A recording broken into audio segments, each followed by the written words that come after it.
was Michelin's job to try and get an extra premium. In the U.S., Michelin tires enjoy the highest prices of any tires in the U.S. practically now, or almost any for the major markets. And so they're a high value tire because they've achieved convincing people they have better rubber compounds and better tread design. So people believe that and they buy Michelin tires now. And so, working towards the synthetics and then, new type of tires, we can do even more.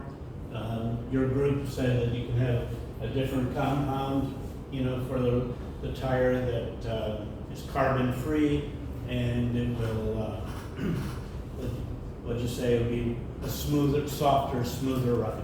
And so pillow-like tires. Do you think, I wonder if they'll ever have tires that don't have air in them. They're just solid all the way through, but they're cushiony enough that you don't need air. That would be nice, I think. You never get a flat tire that way.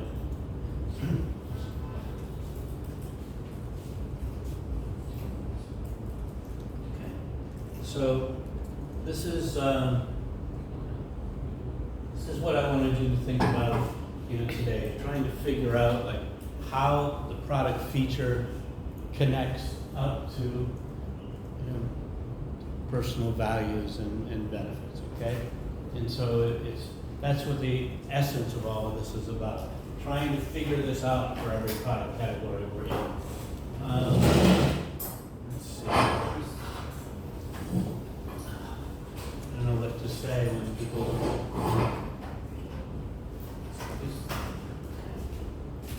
You go on to something else.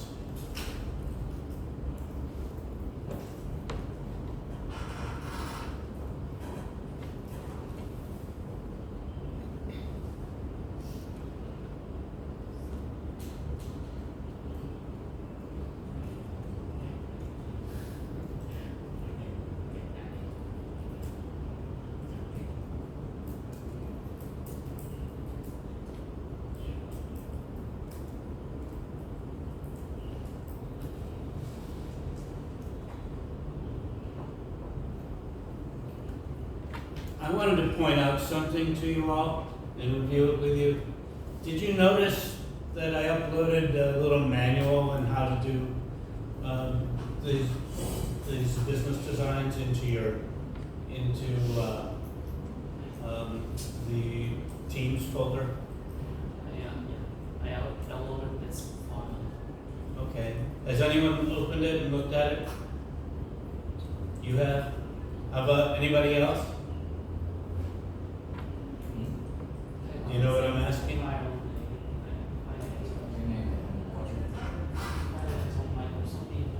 Thì nó thường là file ở trong tin. I just wanted to review that with you because I think it's very helpful to you for what you're working on for your projects. And it's a nice little cookbook, right? No caramelized pork recipes, but it's a good cookbook. And it's written by people from Leipzig, I think, that did this. But yeah, the Leipzig professor did this. And so they have this nice diagram of explaining to you what I've been trying to say. That you have a business idea, but you have to start out understanding your customer first. Okay? If you don't understand your customer, you can't make a value proposition. I mean, I can't sell you something if I don't know what you want to buy. All right? So we need to make up our, we need to understand our customer. That's what we're working on today. And then, that goes into making value maps.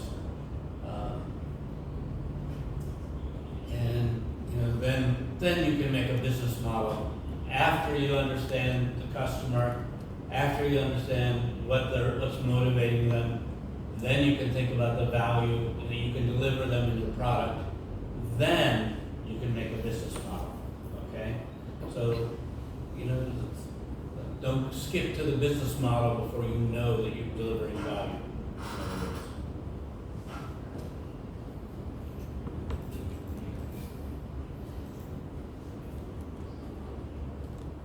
personas, we looked at personas quite a bit, but it's just a typical what your customer looks like. So, you're gonna go, the book this manual tells you how to do that. So when you're doing your project, I expect you to follow these procedures, okay? And so here's a, example personas are there, for both consumer and business customers. I know I use a lot of examples of consumer products, but it's just they're a lot more fun than business products. The business products are just a few things that are important to people. Delivery time, packaging, relationship with the seller. Okay, just a few things that are really important. But consumer is where we have a lot more. Are you familiar, do you know the concept of derived demand? Has anyone heard of that? Derived, okay.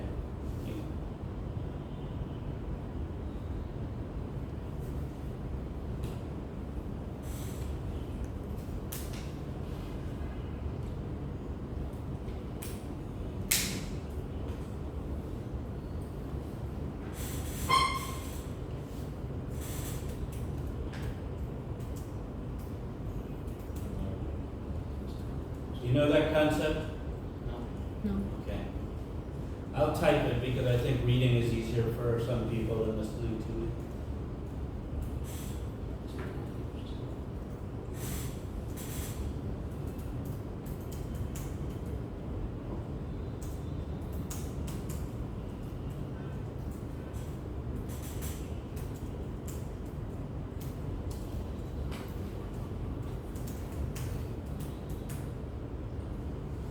Yeah, you might not know where the word derived is either, so I put it comes from. All business demand comes from consumer demand originally. Okay? If you think about, car manufacturers buying bolts, well, they don't buy bolts if people aren't buying cars, right?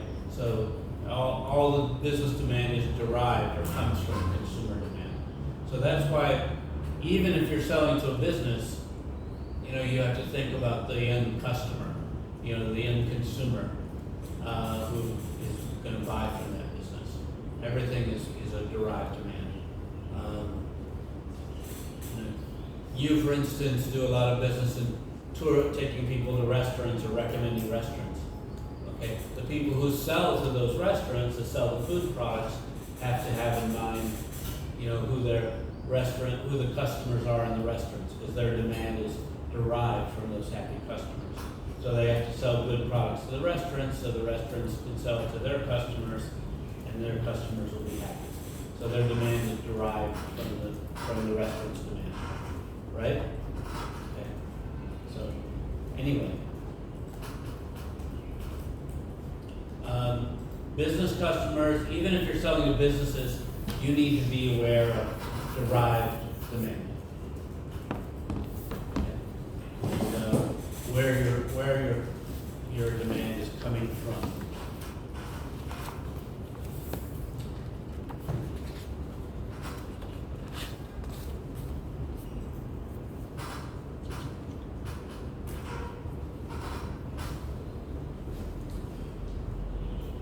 So we talked about the customer demand profile with the gains and the pains.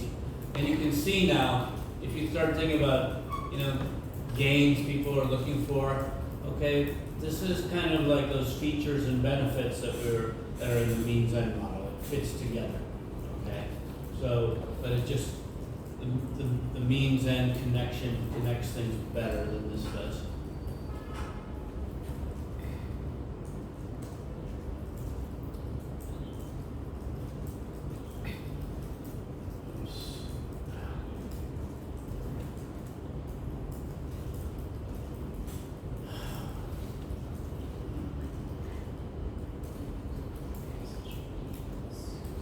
And then they use the same language for the value map, the gain creators or the pain relievers.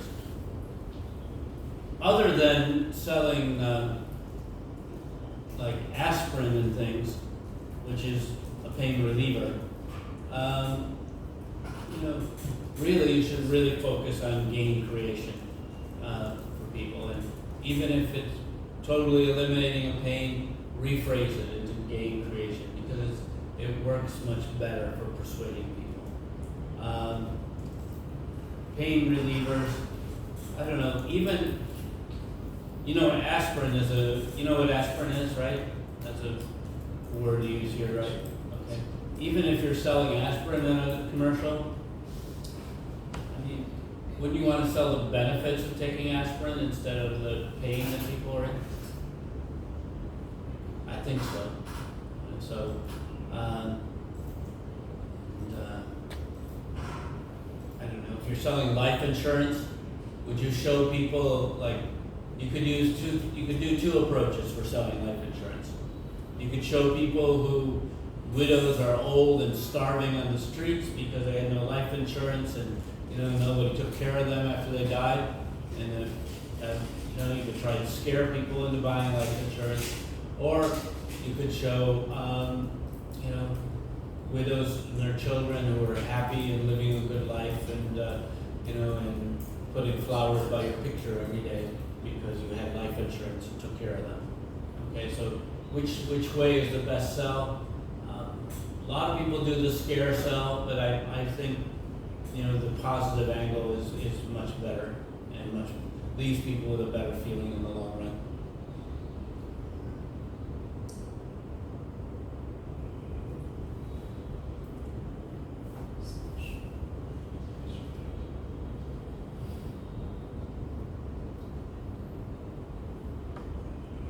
The Kano model is nice. I don't think it's really that helpful here.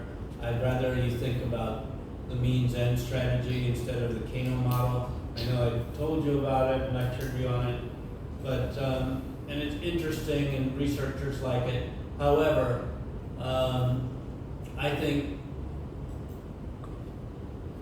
you would probably do like laddering or means end studies to find out things in the market. And you could do this if you want to find out how important things are and get measures on them. But you could have a pretty good idea of what's going on after you talk to 30 people in your market and with means end laddering where you interview people, and you'll know very well what's going on. So it tells you about the business model development. It's very easy, clear for you to do. It tells you where to start. You start with your customer segments.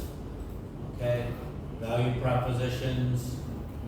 Okay, so this whole book, it's a really good little manual for you to do your projects. Okay, so I think only one or two of you have opened it probably, but please use this. I wanted to put it in your face so that you know this is what you need to do. Okay, just go through all of this when you're making your model. And well, I'm just going fast. I just want you to be aware of this, okay? That there's all these things in here.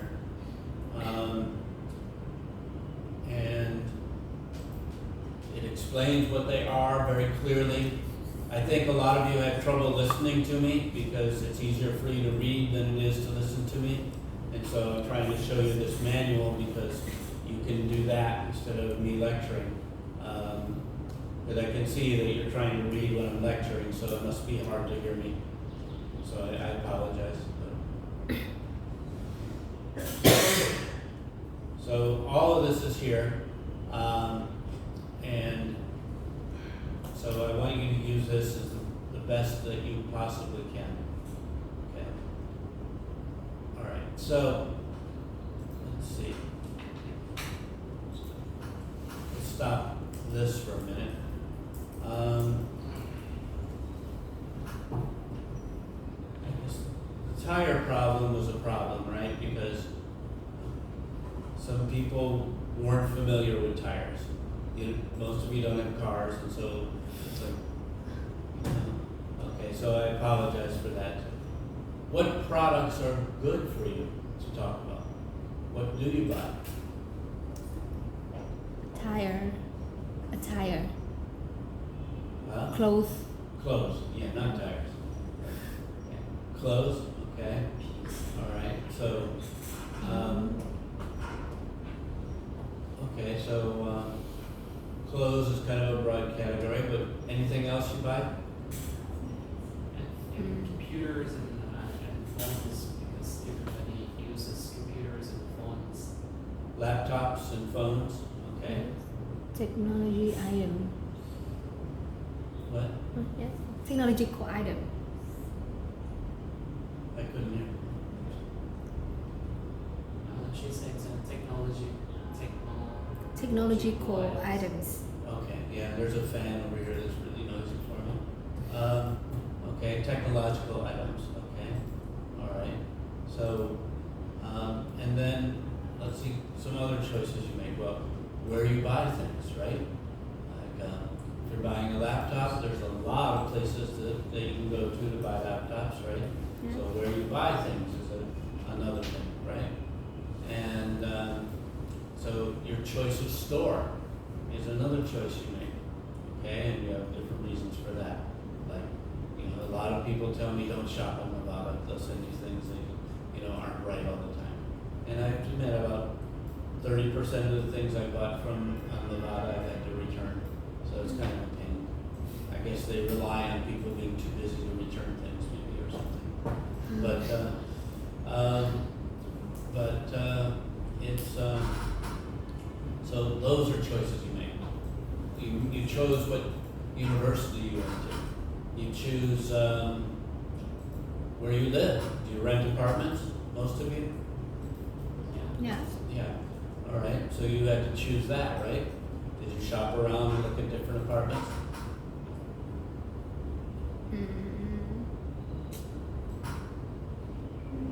So I think I will wander on the website and social media. To find apartments, okay. Yes. But you looked at different ones. You didn't just look at one. You looked at a lot of ads, right? Yes, and after I look at the suitable apartment, I will move to the and I think I will see directly. Okay. All right. But I'm saying maybe virtually you looked at several apartments. So you looked at several things online. Or you just looked at one and you rented it. I think I will several things. Yeah. Okay. And you had things you were looking for, what you wanted, right? Yes. Close to work, right? Yeah, good. And commuting is terrible. Okay, so let's think about, so when we're practicing, after lunch, we're gonna, you're gonna interview each other and try and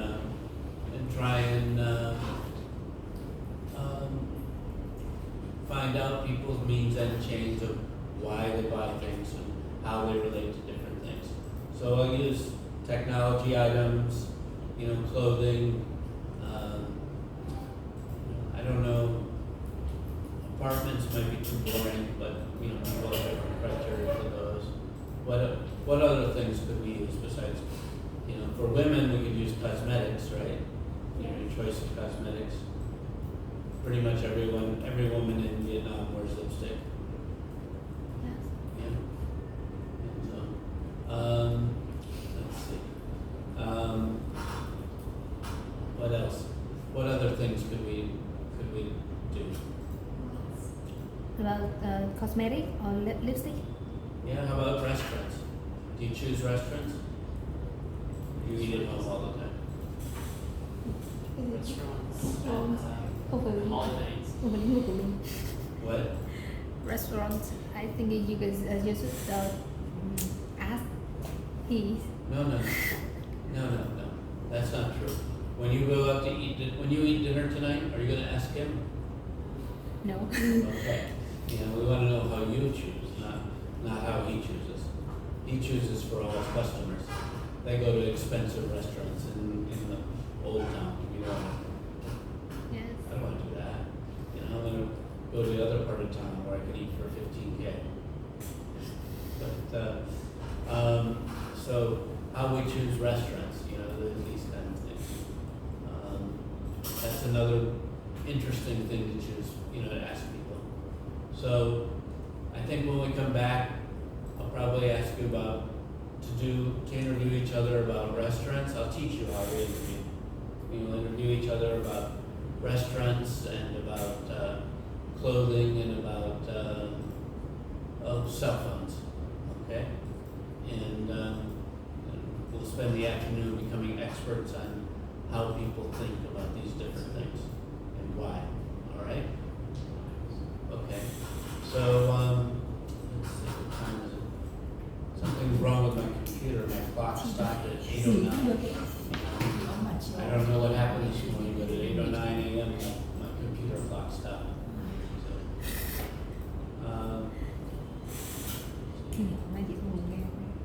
What if we take lunch now and then come back at 1? Is that okay? One ok không cả nhà? Yes.